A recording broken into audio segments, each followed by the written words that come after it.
Okay.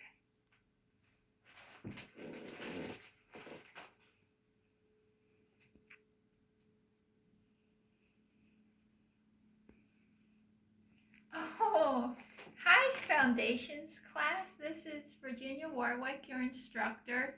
And in case you didn't know, I'm part squirrel outside the classroom. Just kidding, I'm not.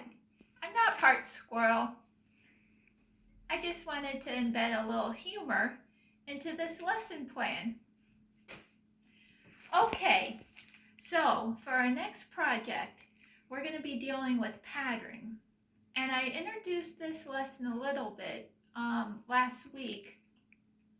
And I introduced it with block printing or with linoleum block printing or using a stamp that you would carve out of.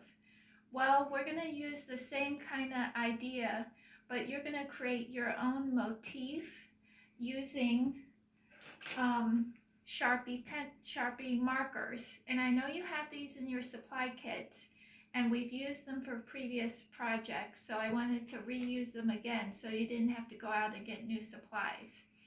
I also know that you also have at home your Bristol pad. And what I did with the Bristol pad is I divided it into 3-inch blocks. So I also know that you have your ruler, and what I did was I just kind of took my pencil and divided it into 3-inch blocks along each perimeter of the paper.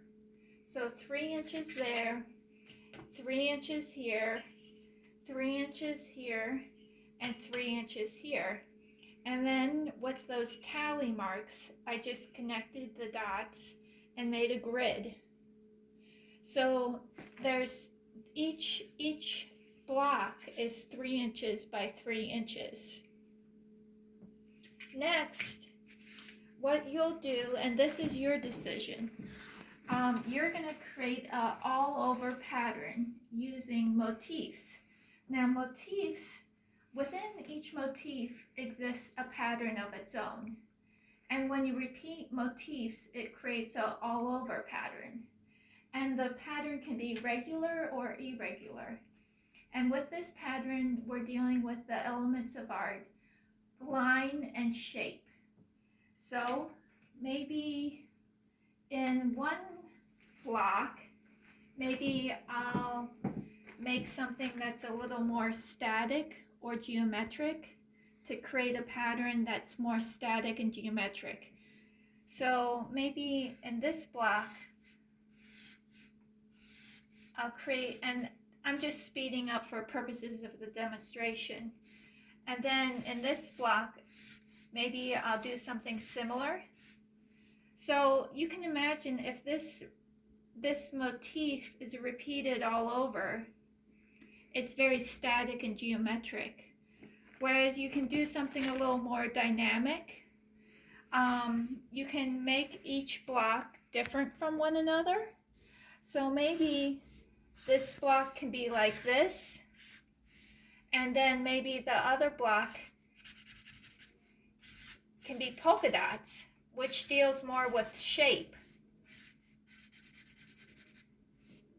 So this deals more with line, this more with shape. And also the figure-ground relationship that we discussed early on in the semester with the negative space and positive space of the shapes. And I would like for you to use all the different markers. So with that, I used the medium marker. And with this one, you can use the thick marker to get thicker lines. So you have a little more variety. So that's about it. So you'll cover this whole 18 by 24 pattern with these individual motifs. This project will be due not next Monday, but the following Monday, March 30th at 12:30 at the beginning of class, online class. And I'll need you to take a picture and email it to me, vwarwick@frederick.edu.com. So if you have any questions, feel free to email me, and I'll touch base again for our next lesson in the next video. Bye!